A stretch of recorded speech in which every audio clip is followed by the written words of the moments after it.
삼위일체 하나님께 영과 진리로 예배합니다. 온 세상을 창조하시고 삶을 주관하시는 성부 하나님의 능력과 구원의 섭리를 찬양합니다. 인류의 모든 죄를 사하시려 성부의 뜻을 따라 우리에게 오셔서 십자가를 지신 예수님께 경배드립니다. 언제나 살아계셔서 예배하는 사람들에게 찾아오시고 의로운 길로 우리의 발걸음을 인도하여 주시는 성령님께 감사드립니다. 오늘 삼위일체 하나님을 섬기며 예배하는 우리 모두가 살아계신 하나님을 만나게 되기를 소망합니다. 예배로 나아가며 침묵으로 기도합니다.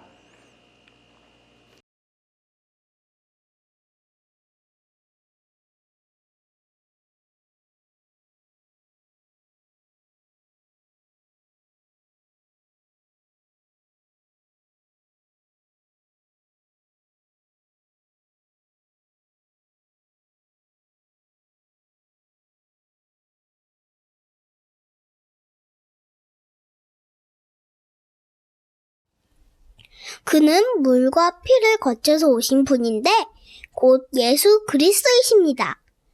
그는 다만 물로써 오신 것이 아니라 물과 피로써 오셨습니다. 성령은 증언하시는 분입니다. 성령은 곧 진리입니다. 증언하시는 이가 셋인데 곧 성령과 물과 피입니다. 이 셋은 일치합니다.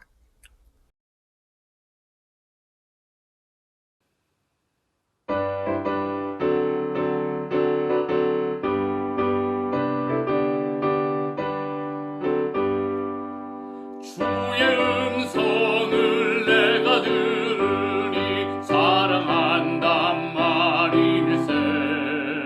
믿는 마음으로 주께 가오니 나를 영접하소서.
우리는 세상을 창조하신 전능하신 하나님을 믿습니다. 그분의 아들이신 예수 그리스도는 아버지의 뜻을 받들어 창조 세계의 보전과 회복을 위해 이 땅에 오셨고 사셨습니다. 결국 세상의 반대에 부딪혀 십자가에서 죽으셨지만 그분이 옳았음을 인정하는 사람들 속에서 부활하심을 믿습니다. 또한 우리가 예수께서 가신 길을 따라갈 수 있도록 빛을 비추어 주시는 분이 성령이심을 믿습니다. 이 믿음을 공유하는 공동체 안에 사랑의 친교가 일어날 것이며 서로의 허물을 덮어주고 유혹을 이겨내며 악한 것들과 싸움으로 세상을 돌보게 될 것을 믿습니다. 그리고 마침내 부활하신 주님과 연합하게 될 것을 믿습니다. 아멘. 거룩하신 하나님께 예배드리며 겸손한 마음으로 우리의 죄를 회개합니다. 하나님이 아니라 내 생각과 계획들로 가득 찬 마음을 고백합니다. 수군거리기를 좋아하고 당짓기를 좋아하는 우리의 교회, 정치, 사회 현실 속에서 중심을 지키기보다 이리저리 눈치를 보며 살았습니다. 강한 힘 앞에서는 의로움을 포기할 때도 있었고 약한 자를 긍휼히 여기지 않고 군림하기도 했습니다. 성도로서 구별된 삶을 살지 못함으로 세상의 비난을 받을 뿐 아니라 하나님의 영광을 가리는 장본인이 되기도 하였습니다. 우리의 경솔한 언어와 얕은 행동으로 인해 전도의 문이 막히게 되었음도 고백하오니 우리를 불쌍히 여겨 주시옵소서. 예수님의 이름으로 고백기도 드립니다. 아멘. 하나님께서 그들이 뉘우치는 것, 곧 그들이 저마다 자기가 가던 나쁜 길에서 돌이키는 것을 보시고 뜻을 돌이켜 그들에게 내리시겠다고 말씀하신 재앙을 내리지 않으셨다. 아멘. 아멘. 오늘 하나님께서 우리에게 주시는 말씀은 신약성경 마가복음 16장 9절부터 20절까지 말씀입니다. 봉독은 14절부터 하겠습니다. 그 뒤에 11 제자가 음식을 먹을 때에 예수께서는 그들에게 나타나셔서 그들이 믿음이 없고 마음이 무딘 것을 꾸짖으셨다. 그들이 자기가 살아난 것을 본 사람들의 말을 믿지 않았기 때문이다. 또 예수께서 그들에게 말씀하셨다. 너희는 온 세상에 나가서 만민에게 복음을 전파하여라. 믿고 세례를 받은 사람은 구원을 얻을 것이요 믿지 않는 사람은 정죄를 받을 것이다. 믿는 사람들에게는 이런 표징들이 따를 터인데 곧 그들은 내 이름으로 귀신을 쫓아내며 새 방언으로 말하며 손으로 뱀을 집어들며 독약을 마실지라도 절대로 해를 입지 않으며 아픈 사람들에게 손을 얹으면 나을 것이다. 주 예수께서 그들에게 말씀하신 뒤에 하늘로 들려 올라가셔서 하나님의 오른쪽에 앉으셨다. 그들은 나가서 곳곳에서 복음을 전파하였다. 주님께서 그들과 함께 일하시고 여러 가지 표징이 따르게 하셔서 말씀을 확증하여 주셨다. 아멘. 오늘 서로교회 예배 가운데 나오신 여러분 모두를 주님의 이름으로 환영하고 축복합니다. 오늘은 삼위일체 주일입니다. 삼위일체 참 어려운 교리입니다. 그런데 이 삼위일체는 어느 날 하늘에서 뚝 떨어진 그런 교리가 아닙니다. 전 어릴 때 그런 이야기 많이 들었습니다. 삼위일체 하나님 믿어? 근데 어릴 때부터 신앙생활을 했던 저는 그 익숙한 말이기 때문에 당연히 믿지요 라고 대답을 하면서 자랐습니다. 근데 신학을 공부하고 목사가 되면서 이 삼위일체 교리에 직면하게 되고 나니까요. 그렇게 쉽게 말할 수 있는 게 아니구나 라는 생각이 드는 거예요.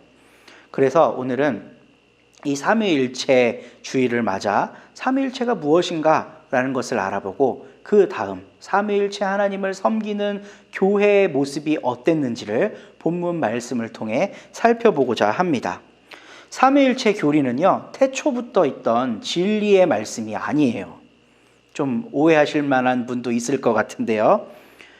예수 그리스도를 통해 계시된 하나님의 나라를 교회가 알아가는 과정 중에 만들어진 교리입니다.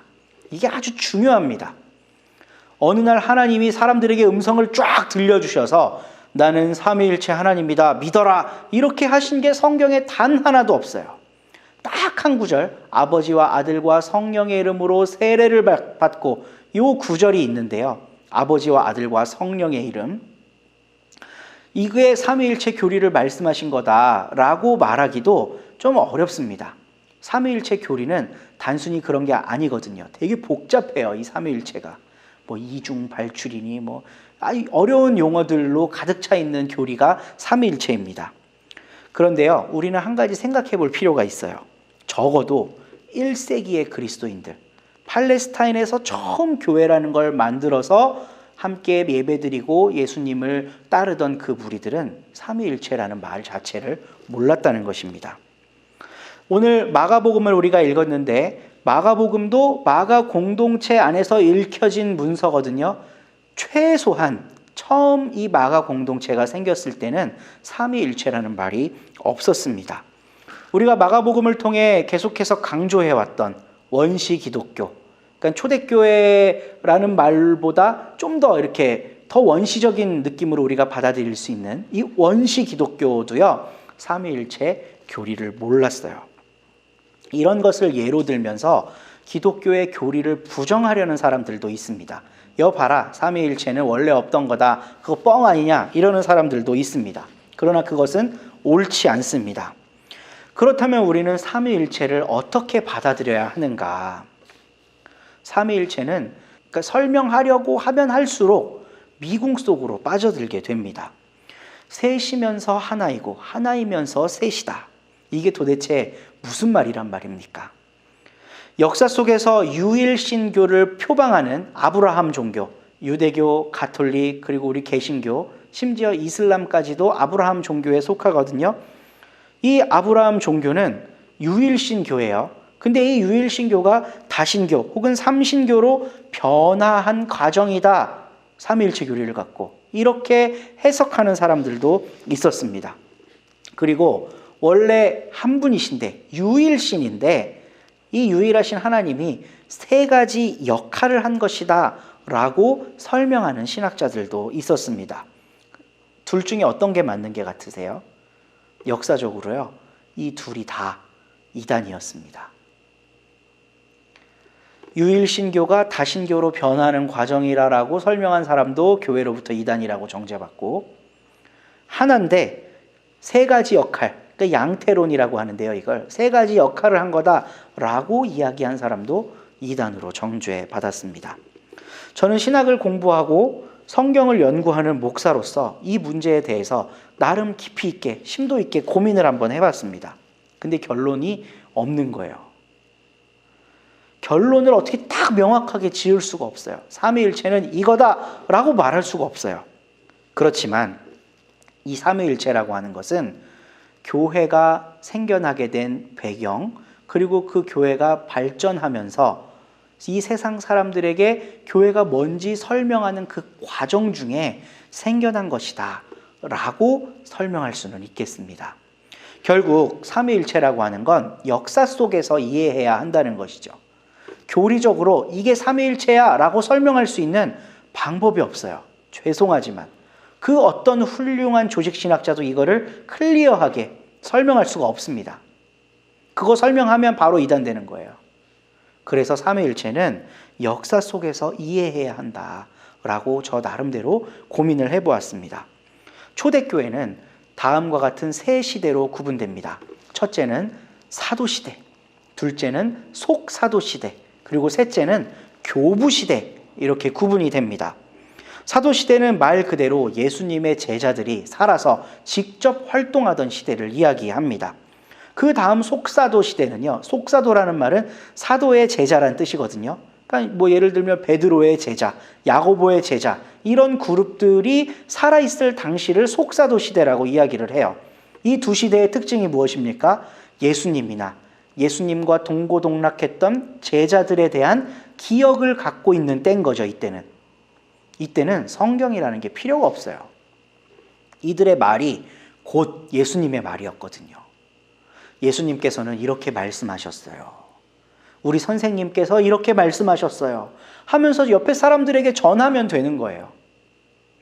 그러니까 글이라는 게 필요가 없을 때입니다.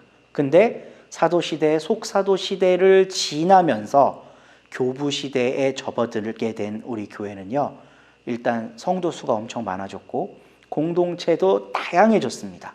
지역마다 그 어떤 사도의 그룹이었느냐에 따라 특색도 달라지기 시작했고요. 굉장히 다양한 기독교가 생겨나게 된 거예요. 그러니까 그 안에서 문서들이 만들어지기 시작했습니다. 오늘 우리가 읽고 있는 성경들도 대부분 그때 당시에 생산된 문서들입니다. 너무 많은 문서들이 생산되었기 때문에 어떤 게 진짜인가, 어떤 게 가짜인가를 가려내는 일이 교회 안에서 굉장히 중요해졌습니다. 그러려면 기준이 있어야 되겠죠. 이게 사도성이 있느냐, 역사성이 있느냐, 성령의 계시를 받은 것이 확실하냐, 이런 공동체의 확신이 있는 문서들만 진짜 문서로 채택이 되고, 그렇지 않은 것들은 외경이나 위경이 되기 시작한 겁니다. 이게 교부시대 때 일어나게 된 과정이에요. 여기에서 신학이라는 게 발전하기 시작합니다. 그 이전에는 신학이 필요 없었어요. 뭘 예수님의 말씀을 듣고 그대로 행동하면 되지, 학이 무슨 필요가 있었습니까? 교리가 왜 필요가 있습니까? 그냥 들은 대로, 배운 대로 하면 되는 거예요. 근데 진짜와 가짜가 막 섞이게 되는 이 시기에는요, 신학이 없으면, 소위 정통이라고 불리는 것이 없으면 그냥 뭐 다 10인 10색 마음대로 믿는 거예요. 그러면 안 되기 때문에 교리가 생겨나게 된 것입니다.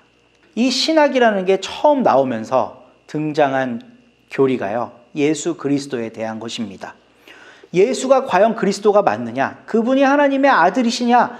도대체 이분이 누구냐? 라고 하는 이 질문으로부터 신학이라는 게 시작되었다는 것입니다.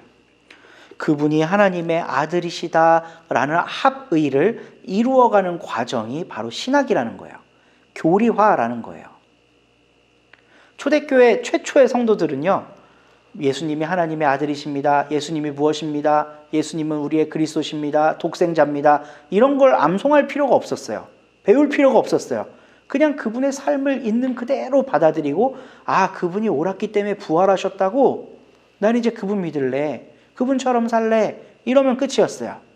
근데 이렇게 살면 돼 라고 하는 지침들이 너무 많아지면서 올바른 게 필요하기 시작했죠. 그러니까 신학이라는 게 생겼다는 거예요. 교부시대 때. 예수님은 누구신가? 그분은 하나님의 아들이시다. 그럼 하나님은 누구신가? 이 세상을 창조하신 창조주시다. 우리를 아주 사랑하는 분이다. 그걸 어떻게 아는가? 성령께서 교회에 감화, 감동을 주셔서 깨달을 수가 있다. 이렇게 논증을 하면서 발전하게 되었다는 것입니다. 지난주에 우리는 성령 강림주의를 지냈습니다. 성령에 대한 교회의 이해가 정립될 때 바로 삼위일체 교리가 탄생하게 됩니다. 지난주에 나눴던 말씀을 소환합니다. 성령 강림절은 다름 아닌 교회 탄생절입니다. 교회가 성자 예수님의 길을 좇아 살아가며 하나님의 뜻을 받들어 살아갈 수 있도록 하는 그 동력이 바로 성령이시라는 겁니다. 이 성령 받은 공동체가 교회가 되면서 성자 예수님이 우리의 구원자라는 걸, 그분을 보내신 성부께서 하나님이시라는 걸 깨닫게 하신다는 거예요. 이게 바로 삼위일체 교리가 생겨나게 된 배경이라는 것입니다. 원래 한 분이지만 역할이 세 개라는 견해는 양태론이라고 불립니다. 제가 2단으로 구분되었다고 이야기를 드렸었죠. 이제 비유를 해보면, 저라고 하는, 민대용이라고 하는 사람은 한 인간이지만 아내의 남편이고 저희 부모님의 아들이고 제 딸의 아빠 아니겠습니까? 그러니까 저는 한 사람인데, 한 인격인데 세 가지 일을 하잖아요, 지금. 이런 식으로 삼위일체 하나님을 이해하는 거예요. 그러면 여기서 질문이 제기됩니다. 뭐가 제일 중요하냐? 세 가지 역할 중에 어떤 게 제일 중요해요? 똑같이 중요하다고 이야기하고 싶으시죠? 근데 어떤 하나의 역할이 강조될 수밖에 없어요. 일단 가장 많은 시간을 아내와 보내니까 아내와의 관계 속에서 맺어진 남편이라고 하는 역할이 중요하다. 이러면 나머지 둘이 얼마나 속상하겠어요. 다 마찬가지죠. 그럼 난 아버지로서의 역할이 중요하다. 그럼 아내한테 소홀하게 되고 부모님한테 소홀하게 되고 한 인격이 세 가지를 똑같이 동시에 할 수가 없는 것이죠. 그런데 초대교회는 세 위격, 그러니까 성부와 성자와 성령 하나님은 동일하신 분이다. 똑같은 분이다. 라고 하는 결론에 이르게 됩니다. 어떻게 셋이 똑같아? 하나님이니까 똑같아. 이런 논증들이 생기고 그게 정리되는 시간이 필요했었다는 거예요. 그럼에도 불구하고 똑같이 동일하신 분이지만 양태론적으로 여러 일을 각각 하시는 분 또한 아닙니다. 그러니까 창조는 하나님이 하고 구원은 예수님이 하고 교회는 성령님이 돌보고 이렇게 각각 양태론적으로 자기 역할을 하는 게 아니라요. 신학이라는 것이 발달하면서 이게 어떻게 정리가 되냐면 하나님이 창조하실 때 성자와 성령이 함께 하셨다. 예수께서 십자가에 못 박혀 죽으셔서 모든 인류의 죄를 대속하실 때 하나님도 함께 고통당하시고 성령도 거기 함께 계셨다. 성령께서 교회 안에서 교회를 돌보시고 교회가 교회되게 하실 때 성자 하나님과 성부 하나님도 그 자리에 함께 계신다. 이렇게 고백하잖아요. 근데 이거는요, 사실 이 세상 사람들의 기준으로 봤을 때, 철학적인 관점에서 봤을 때 그냥 말장난이에요. 근데 교회는 그것을 신비로 받아들이는 것입니다. 말이 안 되지만 신비로 받아들이는 거예요. 이런 게 세상에 있습니까? 둥근 삼각형. 없죠, 그런 거. 삼각형은 삼각형이고 둥근 건 둥근 거예요. 둥근 삼각형이라는 말은 성립되지 않습니다. 근데 그거를 그냥 받아들이는 거예요. 창조 때도 두 분이 함께 하셨고 세 분이 다 함께 하셨고 죽음도 세 분이 함께 하셨고 교회를 세운 인도 함께 하셨다. 이건 사실 논리적으로나 철학적으로는 맞지 않는 말이라는 것입니다. 그런데 교회는 신학을 발전시키는 과정에서 그것을 신비로 받아들이고 신앙을 고백해야 하는 교리화한 것이에요. 이런 역사적인 과정을 겪으면서 삼위일체 교리가 탄생하게 됩니다. 그렇기 때문에 삼위일체라는 걸 성부, 성자, 성령 하나님이다 라고 이야기하고 너 이걸 믿느냐 안 믿느냐 강요하는 이런 것은요, 믿음하고 아무런 상관이 없는 것입니다. 이런 식의 질문은 오히려 방해가 됩니다. 창조와 구원, 우리 교회의 존재의 이유에 대한 깊은 고민과 성찰과 기도 끝에 신비로 받아들이게 되는 것입니다. 오늘 우리가 읽은 본문 말씀은 후대에 기록된, 후대에 첨가된 마가 공동체의 이야기입니다. 그래서 오늘 말씀 제목을 마가복음 뒷담화, 마가 공동체의 뒷담화로 붙였습니다. 9절에서 14절은 지난주에도 잠시 살펴보았지만 믿지 못하는 사람들에 대한 이야기입니다.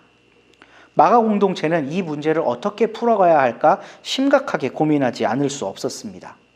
아무리 부활을 강조해도 이 사람들이 안 믿는 거예요.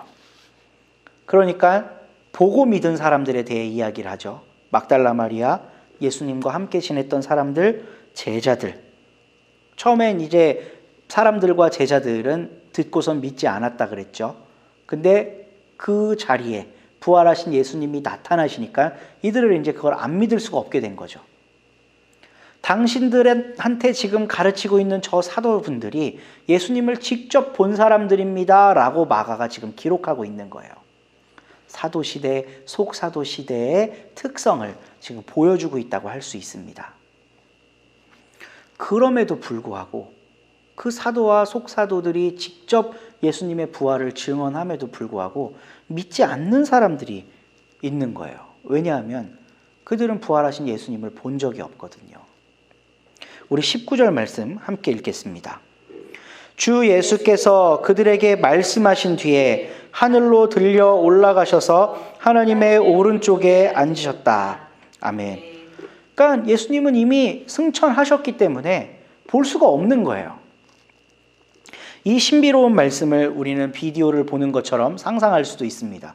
갑자기 땅에서 로켓처럼 예수님이 쫙 올라가셔서 하나님 우편에 앉은 그 신비로운 광경을 성도들이 보고 있는 거. 뭐 이렇게 생각할 수도 있어요. 그런데 어떤 상상을 하든 실제 사실과는 다를 가능성이 매우 높습니다. 다만 마가의 이 보도를 통해 우리가 분명히 알 수 있는 것은 초대교회 공동체가 더 이상 예수님을 볼 수가 없었다는 것. 이건 분명합니다. 안 계신 거죠, 예수님이. 그런데 이들에게 예수님이 부활하셨다는 것을 메시지로 증언해야 하는 거예요. 이 부활하신 예수님을 어떻게 증거를 할 수 있겠습니까? 말해도 안 믿어, 이것들이.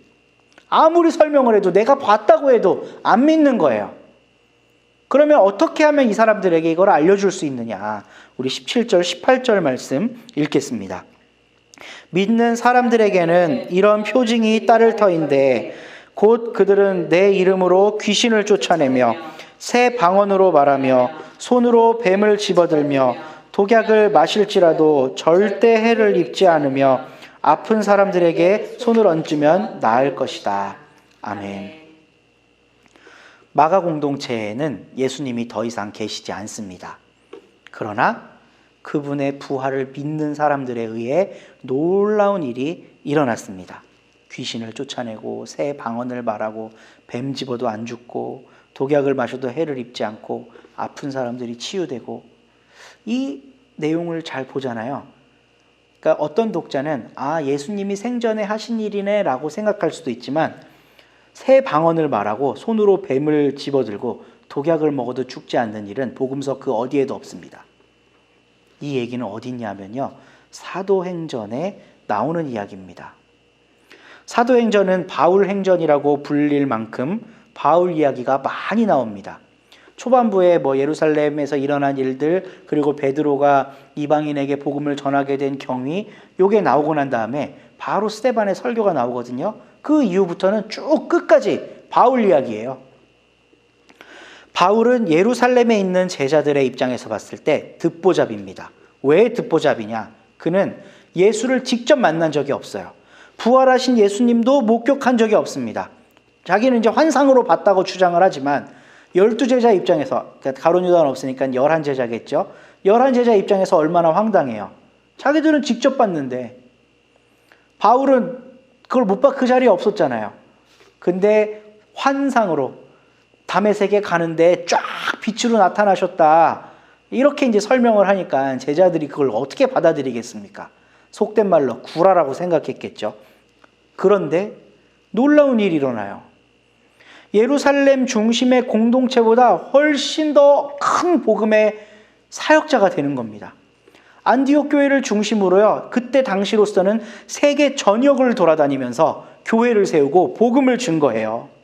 새 방언을 말하게 되고요, 바울은 실제로 독사한테 물렸는데 죽지도 않고요, 아픈 사람 치유하고 귀신 쫓아내고, 이런 일들이 바울의 사역 가운데 무수하게 많이 나타납니다. 마가 공동체 안에는 예수님의 부활을 믿지 못하는 사람들이 있었지만, 마가가 바울의 제자잖아요. 바울을 쫓아다닌 사람이거든요. 바울을 통해 보는 거예요. 예수님을 직접 못 본 사람도 이런 능력이 발휘되는구나. 이건 부활의 능력이다. 하나님의 능력이다.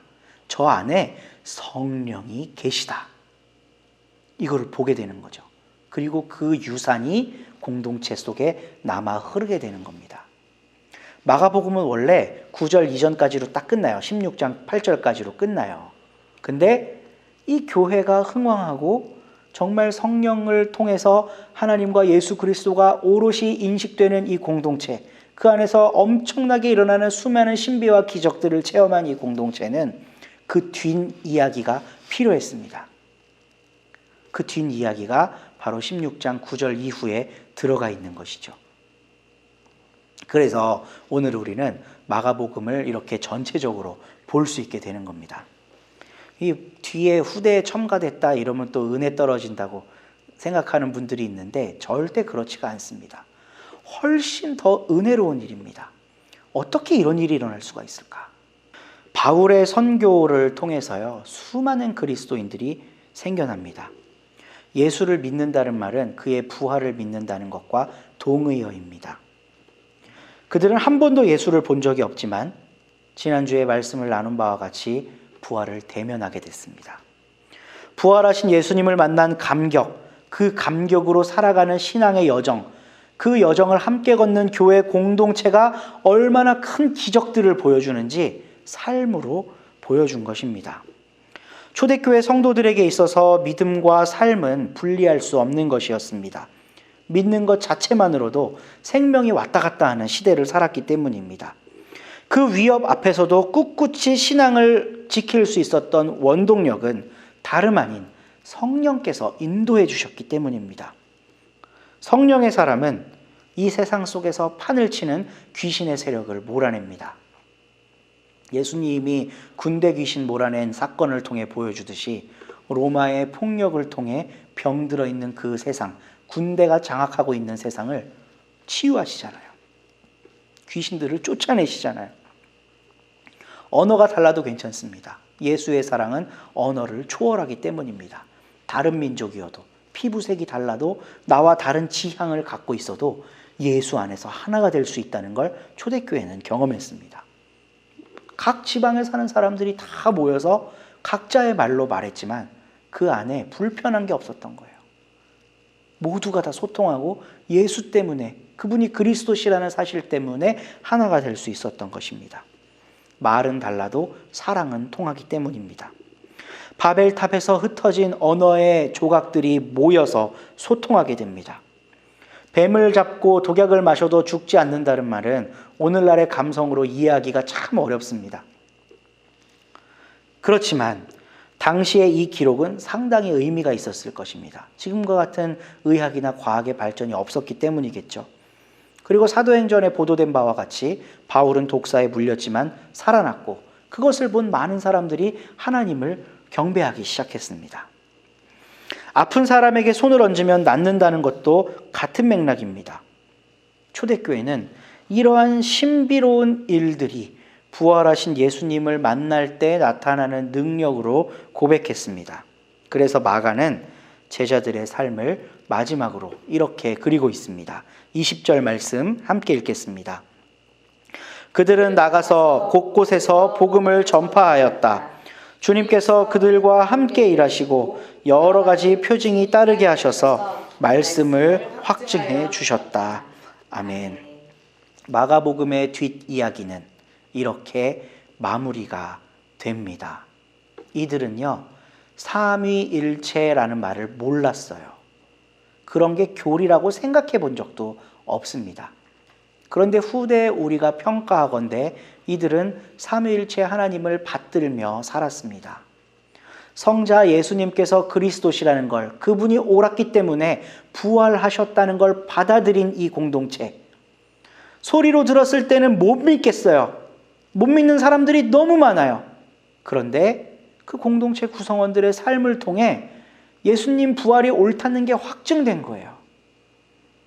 어려운 일들을 함께 극복해 나가고 위기 앞에 당당해질 수 있고 복음의 능력으로 귀신을 쫓아내고 그 사회의 병들물 치유하는 이 일들을 통해 정말 예수님이 부활한 게 맞구나 라고 공동체가 모이기 시작한 겁니다. 그리고 이 공동체는 자기들이 그렇게 할 수 있는 이유를 성령으로부터 찾았습니다. 그렇기 때문에 말로는 삼위일체를 모르지만 그들은 삼위일체적 신앙을 가지고 살았던 것입니다. 오늘 우리에게 이걸 그대로 적용해 보잖아요. 똑같아요. 삼위일체라는 말을 말로써, 교리로써 받아들이냐 못 받아들이냐, 이건 그렇게 중요하지 않습니다. 오늘날 우리 교회가 마가복음이 전하는 그 뒷담화들을 재현하고 있느냐가 문제인 것입니다. 성령 받은 공동체답게 살고 있느냐, 예수님의 부활을 대면하고 있느냐, 하나님의 창조의 신앙을 받든 사람으로서 이 세상을 향해 청지기로 살고 있느냐, 이 문제가 훨씬 중요하다는 것이에요. 이거랑 아무 상관없이 우리는 삼위일체 하나님을 고백합니다. 교리적으로 하는 이것은 의미가 1도 없습니다. 창조의 신앙을 받들어 이 세상을 지키는 청지기가 되어 고도로 발달한 사회이지만 지금 이 환경의 재앙을 우리가 맞아들이고 있잖아요. 이 세상을 창조하신 하나님의 몸을 우리가 해치고 있는 거거든요. 근데 오늘날 교회들이 그 일을 더 가속화하죠. 건물을 얼마나 많이 지어요? 어떤 교회는 최근에 제가 알게 된 일산에 있는 한 교회인데 7년 전에 성도들이 늘어서 건축을 했대요. 근데 성도들이 더 늘어서 그거 싹 다 허물고 2년 전에 또 건축을 했다는 거예요. 이게 창조의 신앙을 갖고 있는 성도들이 할 수 있는 행동이라고 보십니까? 오늘날 같은 사회 속에서 아무런 관심이 없는 거죠. 하나님의 창조에 대해서. 그리스도의 부활을 직면한다. 지난주에 말씀을 나누었다시피 놀랍고 두렵고 떨리는 마음으로 우리의 연약함과 죄성을 부활하신 주님 앞에 내비춰 보느냐는 겁니다. 경축일이에요. 부활절을 막 높여야 된다는 겁니다. 석가탄신일은 그 조계종 앞에 가갖고 데모하면서 거짓신은 물러가라 하고 부활하신 예수님이 최고다, 이런 거는 잘하죠. 근데 우리의 민낯을 부활하신 예수님 앞에 대면해 보는 일은 교회 안에서 별로 일어나는 것 같지 않습니다. 성령을 받은 공동체냐? 소통이 잘 되느냐? 교회만큼 불통인 데가 없어요. 요새 아무리 말을 해도 안 들어요. 소통은 언어를 초월하고 민족을 초월하고 계급을 초월하는 건데, 그래서 초대교회는 그 초월을 경험했거든요. 다른 지방 사람들이 모여서 각자의 말로 하는데 복음을 다 알아듣고요. 바벨탑에서 흩어진 그 언어가 하나로 모여들잖아요. 부자와 가난한 사람이 한 식탁에서 밥을 먹고 노예가 주인과 함께 예배를 드리는 일이 초대교회에서 일어났는데, 오늘날에는 교회가 세상과 소통하지 못하고 교회 안에서도 소통하지 못하고 누가 장로 될 건가, 누가 안수집사 될 건가, 누가 권사 될 건가, 어떤 장로 편인가, 어떤 목사 라인인가, 이렇게 뿔뿔이 흩어져 있는 교회의 현실 속에서 우리가 어떻게 삼위일체 하나님을 고백할 수 있느냐는 것입니다. 말로만 고백, 교리로서만 받아들이는 삼위일체는 전혀 효력이 없습니다. 마가 공동체의 뒷담화를 우리가 읽으면서 이들에게 일어났던 일들이 오늘날 우리들에게도 재현되기를 원합니다. 주님, 우리를 그렇게 사용해 주시옵소서 라고 고백하고 기도하며 나아가는 삼위일체 주일이 되었으면 좋겠습니다. 이 말씀 따라 사는 동안 지치지 않게 해달라고 함께 찬양하겠습니다. 이 말씀 따라 사는 동안 지치지 않게 하시고, 이 말씀 따라 사는 동안 주님 나라 이루소서. 이 말씀 따라 사는 동안 지치지 않게 하시고, 이 말씀 따라 사는 동안 주님 나라 이루소서. 하나님, 오늘날 우리들의 교회에는 어떤 표징이 일어나고 있는지요? 마가 공동체가 느낀 감동, 성령의 은혜를 체험하고 있는가? 아니면 세속적 가치를 하나님이 주신 복으로 이해하고 있는 우리 공동체에서는 그 어떤 성령의 능력도 나타나지 않으며 우리가 고백하는 삼위일체는 허구임이 드러난다는 것을 깨닫게 됩니다. 탐욕에 물든 사회에 동화되지 않는 신앙, 그 가운데서 일어나는 작은 체험들이 모여 교회의 역사가 되는 경험이 우리 안에 있게 하옵소서. 예수님의 이름으로 기도합니다. 아멘.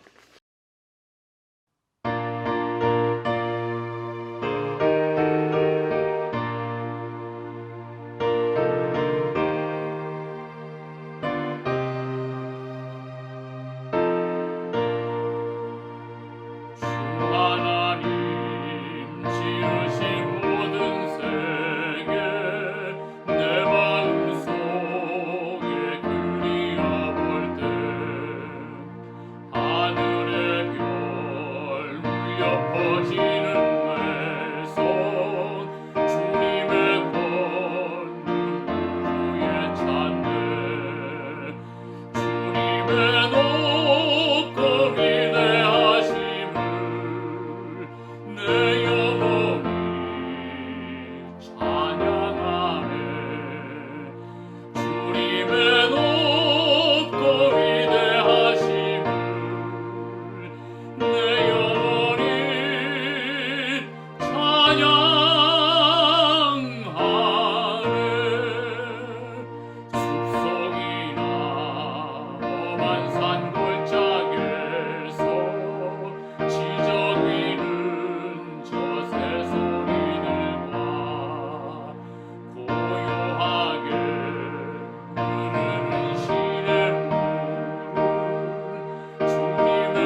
내 영혼이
하나님, 우리 가진 것 중에 작은 것을 구별해서 드립니다.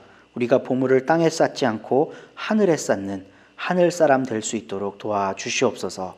복음이 증거되는 곳에 삼위일체 하나님의 능력과 사역이 확장되는 그 일에 사용될 수 있도록 도와주시고, 그 일 가운데 동참할 수 있는 우리 모두가 복되다는 것을 함께 나누는 거룩한 공동체 되도록 인도해 주시옵소서.